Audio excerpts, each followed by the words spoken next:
Bom, como vocês acompanharam na reportagem, né, o título, né, essa honraria foi proposta aí, foi de autoria do deputado Cabo Gilberto, né? A reportagem me corrigiu e é justamente com ele que a gente conversa agora aqui no Estúdio Correio Debate.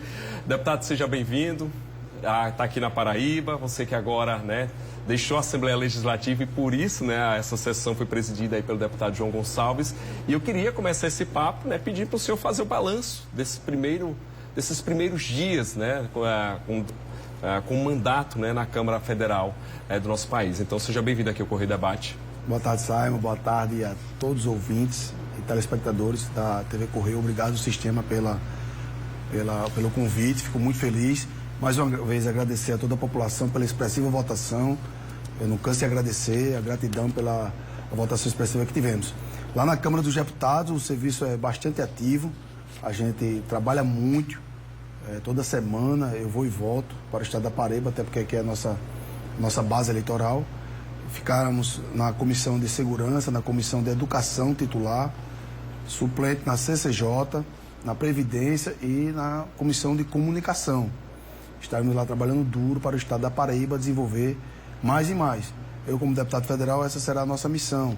Temos vários problemas aqui estruturantes, históricos no nosso estado, que precisamos dar o pontapé para que possa ser realidade a sociedade paraibana. Exemplo da duplicação da BR-230, da triplicação, que mesmo sendo aliado ao então presidente Bolsonaro, eu cobrava lá todos os dias, até chegar em Cajazeiras. Fui em Cajazeiras no início da semana. É um caos para você chegar em Cajazeiras, é 6 horas de viagem, 5 horas. Imagina as pessoas que vêm de lá para cá, para se tratar, doentes. Então essa obra tem que sair do papel urgentemente. Iremos trabalhar duro para que essa obra saia do papel. Agora, obviamente, não depende apenas de mim. A questão hídrica, que é um problema grave em nossa cidade e em nosso estado. Pessoas que sequer têm água encanada ainda dependem de carro-pipa, Simon. Tem 3 cidades do estado da Paraíba que dependem de carro-pipa. E eu não sabia. Eu fiz um compromisso para fazer uma barragem através das nossas emendas impositivas para resolver essa questão. Tem também o ramal do Piancó, para abastecer o Vale do Piancó, para que as pessoas possam ter água, esse líquido precioso. E, ultimamente, eu recebi um projeto muito importante e interessante, principalmente para o nosso estado, com relação às barragens. Tem o Rio Paraíba, um exemplo. Se fazia uma mini barragem para juntar a água e utilizar nas cidades. Porque o que acontece? A água vai direto para o mar e se perde água doce aqui no estado, que é muito difícil encontrar água aqui. São poucos poços que temos, redutos que conservam a água, e infelizmente a Paraíba tem essa dificuldade. Tem um canal Acão-Araçagi também, que vai levar água para o Brejo Paraibano, que ainda não foi concluído. Então essas obras hídricas são muito importantes para gerar emprego, gerar renda, porque na Paraíba todos nós sabemos que a maioria das pessoas depende diretamente de prefeituras e estados. Isso é muito ruim, porque a população quer independência, a população quer liberdade.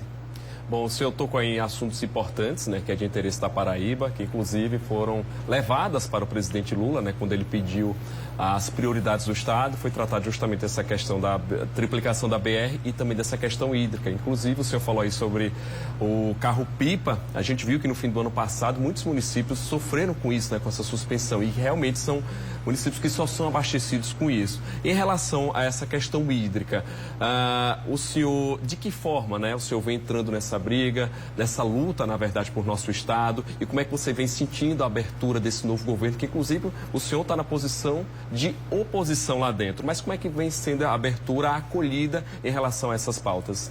Infelizmente o governo é um show de horrores. Vai completar agora 3 meses de governo e nada avançou, nenhuma pauta. E aqui não é porque eu faço oposição e vou assumir a vice-liderança da oposição no Congresso Nacional. É um orgulho imenso para a Paraíba ter um parlamentar vice-líder da oposição.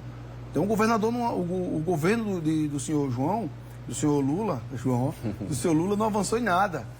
3 meses de muita dificuldade, nada do que ele prometeu saiu do papel. R$18 de aumento, o salário mínimo que ele prometeu dar aumento real lá na campanha política. O preço dos combustíveis aumentou porque ele voltou a cobrar impostos, que ele prometeu que não ia cobrar impostos. Colocou o pobre para pagar imposto de renda, veja só que situação.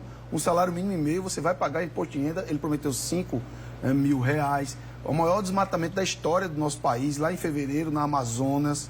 Ou seja, nada funciona. O mercado desesperado, a economia está muito difícil aqui no nosso estado e no Brasil, então temos muito trabalho aí em Brasília. Essas pautas, eu fui agora visitar a cidade de São José de Piranhas, aproveitei segunda-feira, quando eu visitei a cidade de Cajazeiras, e lá encontramos as comportas fechadas. São crimes, sabe?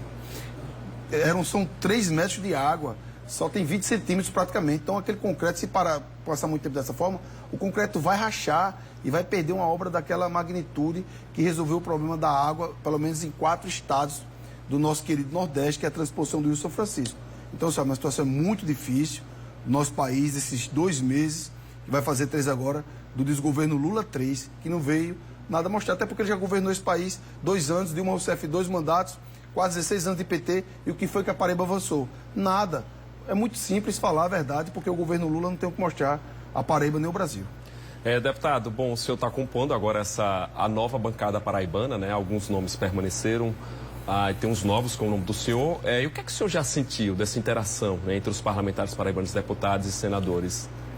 Eu respeito a todos, cumprimento a todos quando vamos no mesmo voo, ida e volta. Tenho um respeito por eles, são representantes do Estado da Paraíba.